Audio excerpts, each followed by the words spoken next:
जगी जीवनाचे सार घ्यावे जाणून सत्वर, जगी जीवनाचे सार घ्यावे जाणून सत्वर.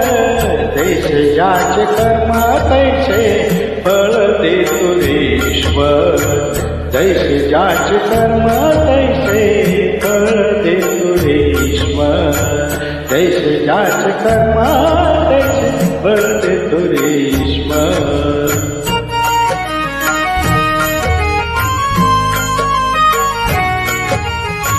क्षणिक सुखासाठी आपुल्या कुणी होतो नीतिभ्रष्ट, कुणी त्यागी जीवन आपुले दुःख जगी करण्या नष्ट.